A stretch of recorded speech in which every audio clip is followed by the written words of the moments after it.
Paz do Senhor, meus amados amigos e amigas em Cristo Jesus, irmãos e irmãs que estão aí. Hoje estamos participando da lição 7 da BTU Dominical e obrigado por você estar aí. Meu nome é Ronald, sou professor do Instituto Teológico Metanoem. Nosso objetivo é discipular e transformar vidas mediante o conhecimento da Palavra de Deus. Hoje nós vamos falar do tema a ameaça aos valores cristãos na família. Este material você pode compartilhar com as pessoas a quem você ama, a quem você estima e outras pessoas mesmo, de cunho geral, para que elas sejam edificadas, ok? E debaixo deste vídeo ou desta videoaula, você vai ter esse material em PowerPoint, em PDF, para você também usar na tua EBD, ok? Hoje nosso texto áudio está em 1 João 2,19, onde nos diz: porque tudo que há no mundo, a concupiscência da carne, a concupiscência dos olhos, é a soberba da vida, não é do Pai, mas do mundo. Então aqui é nos colocado pelo evangelista João os desejos naturais da carne ou da matéria, ok? Também nos é colocado os desejos naturais daquilo que nós vemos, está diante dos nossos olhos, e também é colocado o desejo natural como pessoa, que é a soberba da vida, ou seja, as pessoas gostam normalmente de aparecer, tá? Agora, uma coisa é você ter valor próprio, outra coisa é você ter soberba, ok? Que seria um valor, tá, elevado além do que você de fato tem. Então temos que perceber isto. São três formas que Satanás usou lá no jardim para que Eva e Adão caíssem, Ele usou seus desejos naturais de comer, que foi uma fruta. Diz a Bíblia que Eva olhou e desejou comer. E Satanás lhe colocou uma visão na mente dela que ela seria maior do que Deus. E será semelhante a Deus, aliás. E esse será semelhante a Deus lhe colocou, gerou no coração de Eva o desejo, tá, da soberba, ou seja, vai ser agora independente de Deus. Então nasce esse desejo de ser independente de Deus, tá, e onde ocorreu a queda. Então são três pontos que o evangelista João está colocando. A verdade aplicada à família cristã não deve ser passiva diante das muitas mudanças, mas permanecer alicerçada na palavra de Deus, enfrentando a astúcia do inimigo. Ok, vamos entender então esta situação de como nos comportarmos diante das mudanças que está tendo no mundo. Nós temos três objetivos. Primeiro, explicar o mau uso dos meios de comunicação que prejudica a família cristã. Depois, apresentar as leis e os diversos desafios do presente século. E em seguida, mostrar a importância dos valores cristãos e como agir para recuperá-los. O texto de referência está em 1 Timóteo 4, versículo 1 ao 5. Leia, por favor, que eu já vou passando para a introdução. Nossa introdução diz que o desenvolvimento tecnológico, as novas leis e a pós-modernidade tem influenciado as mudanças na sociedade moderna. E essas mudanças que eles estão colocando podem causar rupturas nos valores e princípios da família. Veja, a tecnologia, ela é excelente, é uma ferramenta excelente. Só que o pensamento, tá, da libertinagem ou libertina, o pensamento liberal, tá? O pensamento que é desregrado, tá? Ele é usado na mídia para provocar rupturas nos valores e princípios da família, tá? Então isso é usado, a tecnologia sendo mal usado, tá, nos meios de comunicação. O mau uso dos meios de comunicação, as redes sociais, a televisão e a dependência da internet. O mau uso dos recursos tecnológicos pode ser um veneno mortal para os cristãos que não estão alicerçados na palavra de Deus. Veja, nós hoje, né, temos o mundo em nossas mãos mediante o aparelhinho, né, o celular. Então, nós temos o mundo em nossas mãos. Então é interessante quando nós, né, podemos ter acesso ao mundo tanto quanto, tá, para o lado negativo quanto o lado positivo. Então aqui quando diz estar alicerçado na palavra de Deus, está dizendo a pessoa estar consciente, né, de que está usando, tá, um aparelho, que ele é responsável. Nas suas mãos está a escolha, a decisão, tá, de fazer bom uso ou mau uso desse aparelhinho, ok? Por exemplo, agora você está fazendo um bom uso do teu aparelho eletrônico, participando dessa lição, edificando a tua vida. As redes sociais, parece que a tendência é a redução da comunicação verbal entre os membros da família. Geralmente eles estão ocupados com seus aparelhos eletrônicos.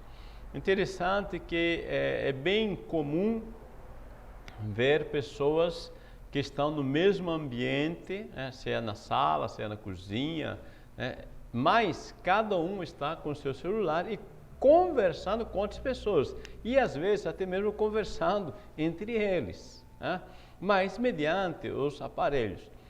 Ou seja, está se distanciando, tá? Esses aparelhos, né, de comunicação deveriam ser para unir, mas se está distanciando as pessoas na comunicação. Na comunicação que queremos dizer, no olho a olho, tá? Na comunicação de ouvir de fato a pessoa, o tom de voz da pessoa, o toque da pessoa. Então essa comunicação real está se perdendo. Geralmente cada um está ocupado com o seu aparelho eletrônico, né? E também este uso, o mau uso do aparelho eletrônico tem provocado estresse nas pessoas, porque ao mesmo tempo nós queremos fazer várias coisas, né? Queremos trabalhar mediante o aparelho, né? É um trabalho que podemos estar fazendo, ao mesmo tempo vai atender um WhatsApp, ou vai entrar no Facebook, ou vai no Instagram e outros, né? Outros meios onde a pessoa está envolvida e às vezes desfoca do seu trabalho, rende menos, no final está totalmente estressado. A televisão, isso já é bem conhecido, praticamente a televisão quase sai de moda diante da internet. Os roteiros das novelas parecem fazer apologia à satisfação dos desejos naturais fora dos princípios bíblicos. Só que, mais uma vez, eu quero deixar claro que o controle está na mão da pessoa que está assistindo. Pode ter N fatores que vão influenciar de forma negativa, mas se a pessoa não tiver decisão de usar de uma forma correta o aparelho, tá? Qualquer aparelho, qualquer programa vai fazer mal para ele. Então, aqui nós estamos dizendo que a televisão coloca, sim, existem roteiros que vão contra, tá, os princípios bíblicos, sim, mas o controle está na mão da pessoa. Por exemplo, a violência e uma série de mensagens subliminares para os mais diversos fins são comunicados. Então, a pessoa, tá, o cristão, né, que vai assistir uma televisão, ele deve escolher o que ele quer olhar, o que ele está procurando, ter um objetivo. Aliás, essa é uma estatística que as pessoas mais bem-sucedidas do planeta Terra são as pessoas que usam menos a televisão para diversão. Tá? Ou seja, elas não veem a televisão só por ver. Quando vão ligar a televisão, tem um objetivo, tá, para estar ligando, tá? Não perdem tempo. Elas assistem menos de 4 horas por semana numa televisão, tá? Enquanto as pessoas menos sucedidas, tá, as que estão lá abaixo da linha do sucesso, literalmente, tá, eles assistem praticamente 24, 50 horas de televisão. Então, veja o que você está colhendo, tá? Quanto tempo você está usando, né, da televisão e que resultados você está trazendo para você isso. Está edificando a tua vida? Está modelando de forma correta os teus pensamentos? Então, pense um pouco. A dependência da internet. Muitas crianças e adolescentes nunca estiveram tão desconectados do mundo. Veja, os aparelhos deveriam conectar eles. Mas quando fala aqui desconectar, está dizendo desconectar do mundo onde estão. Essas crianças, elas se entram dentro do aparelho, literalmente na sua mente, tá? Eles entram numa vida virtual, num mundo virtual e, dominados por isso, perdem o prazer do estudo, das brincadeiras ao ar livre e até conversar entre si e com os familiares. Então, lamentavelmente, a dependência da internet tem se tornado um mal, um vício que muitas vezes precisa de tratamento. Então, a pessoa deve ser consciente, tá, de ir cortando o excesso de uso da internet. Leis e desafios do presente século sobre o aborto, grande número de divórcios, é a aliança entre luz e trevas. Sem o temor a Deus, os homens estabelecem leis que defendem inteiramente seus interesses pecaminosos. Então, interesses existem, esses interesses criam leis, tá, para satisfazer, tá, esse interesse, que dessas pessoas que não temem a Deus. O aborto, por exemplo, é preciso que todo cristão tenha em mente que a questão do aborto envolve as doutrinas bíblicas sobre Deus e a humanidade. Então, o aborto não é uma questão de opinião, Você, pode matar, não pode matar. Não é uma questão de opinião. Na verdade, o texto bíblico, em Êxodo 23, ele diz: não matarás. Pronto, esse é o princípio, ok? Então, a criança, quando já é concebida, tá, o espermatozoide e o óvulo se unem, diz o texto no Salmo 139, 16: os teus olhos viram o meu corpo ainda informe. Tá? Então, a partir do momento que houve, tá, a união do espermatozoide com o óvulo, já existe uma vida. Então, biblicamente, tá, é pecado matar. Então, independente, das circunstâncias, tá, independentemente de tudo, tá, é pecado matar. Um erro não desculpa outro erro, ok? O grande número de divórcios. O ideal de Deus é que o casamento seja uma união permanente. A falta de buscar soluções para algumas questões, como incompatibilidade, a ausência de diálogo, a falta de unidade de propósitos e a infidelidade conjugal, isso tem provocado o divórcio. Veja, a falta de buscar soluções. Tá? Às vezes as pessoas simplesmente se fecham dentro do seu próprio coração endurecido. E o coração endurecido é a raiz de todos os males. Tá? Quando a pessoa, então, se fecha no seu ego, tá? Porque eu quero ser feliz, porque eu quero conquistar isso, porque eu quero... E esse eu, ele provoca realmente a ruptura. Tá? A gente colocou aqui a falta de buscar soluções para incompatibilidade, tá? Porque de fato... quando a pessoa diz: mas eu sou incompatível com fulano, mas tem forma de se tornar compatível, Aí tem que ter o diálogo, mas existe a ausência de diálogo. As pessoas não querem procurar soluções, tá? É bem cômodo jogar a culpa para o outro, tá? E a pessoa não está disposta a procurar soluções. Então aí tem falta de unidade de propósitos. Numa das lições anteriores eu disse, tá, que a melhor forma de você evitar estas circunstâncias é ter unidade de propósitos. Aliança entre a luz e as trevas. A Bíblia é muito clara acerca do jugo desigual. Não vos prendais a um jugo desigual com os infiéis. Veja, aqui há uma orientação daqueles que são ainda solteiros e vão estabelecer um casamento.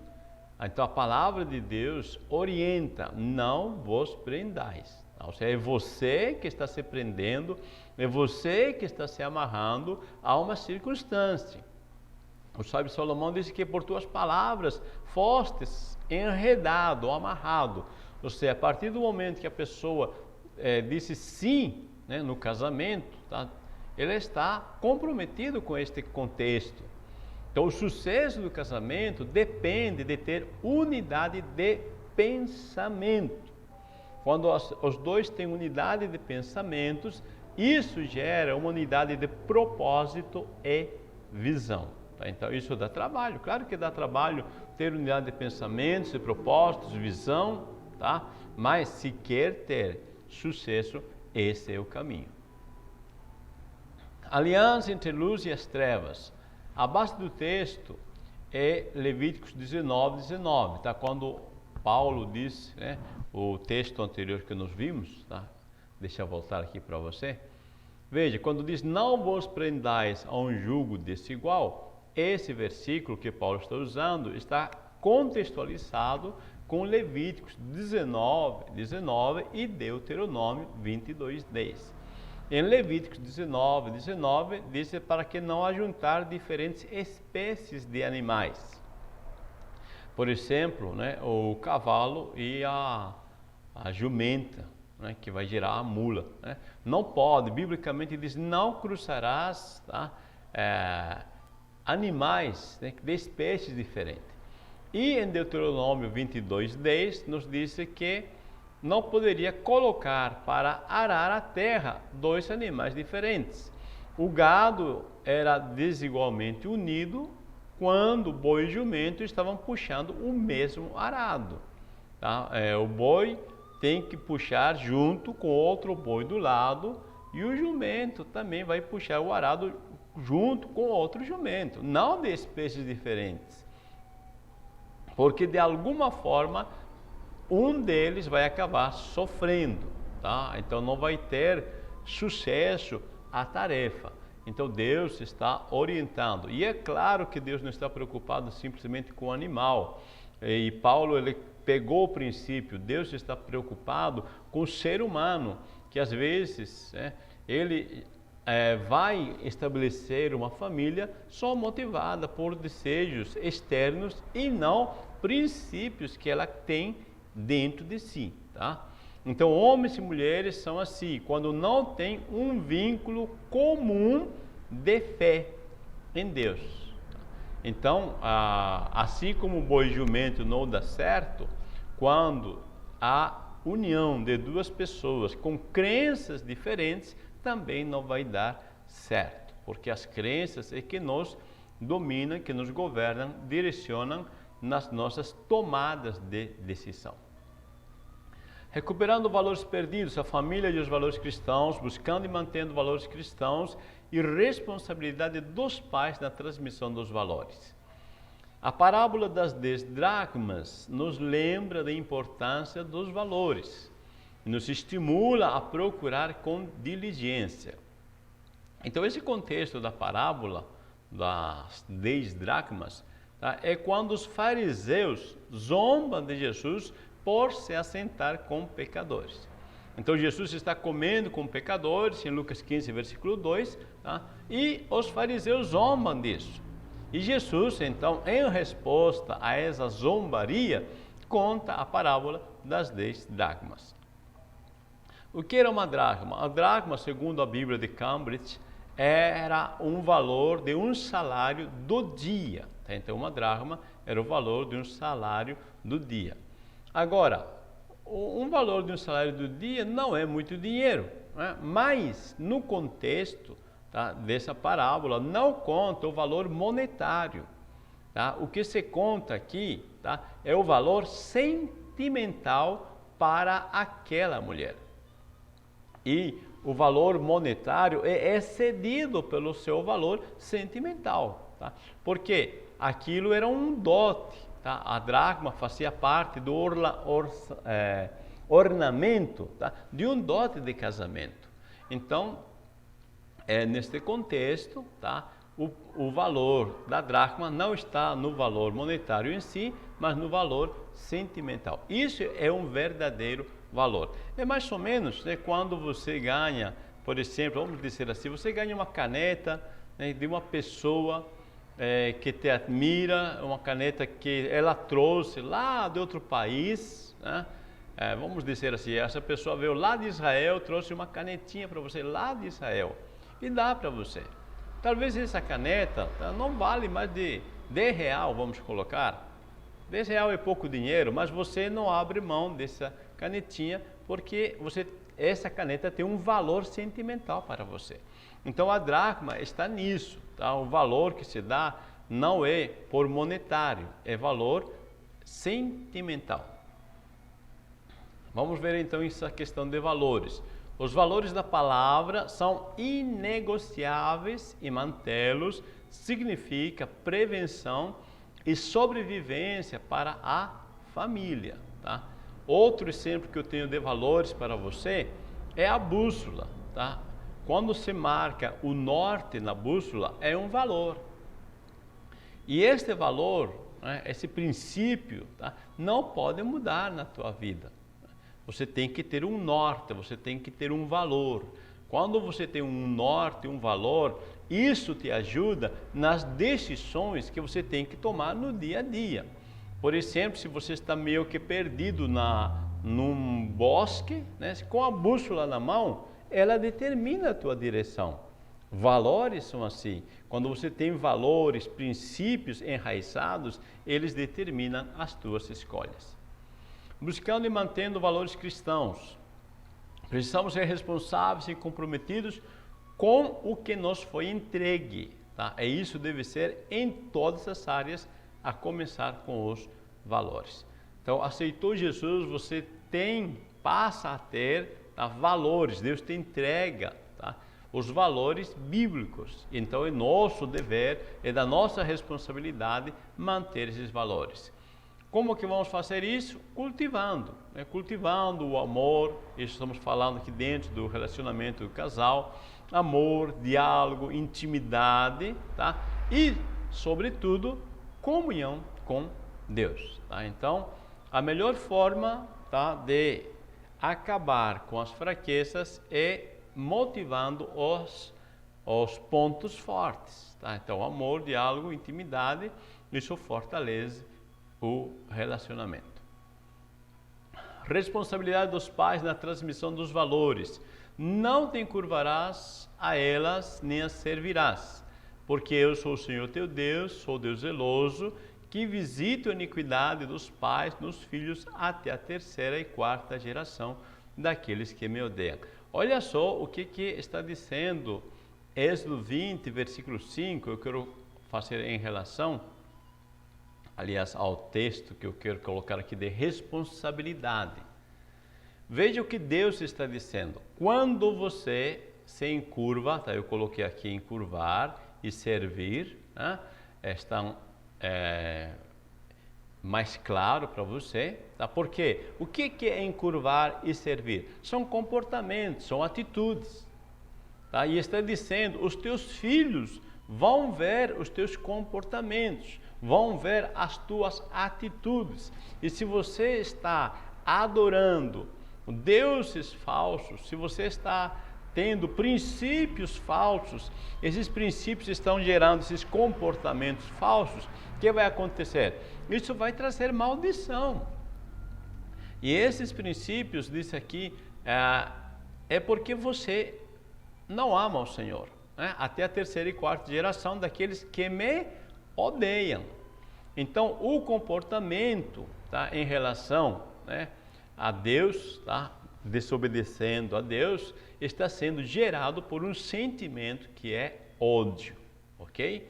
Então, isso fique bem claro. Por isso, esse comportamento traz maldição até a 3ª e 4ª geração, porque os filhos vão copiar os comportamentos e vão copiar esse ódio a Deus.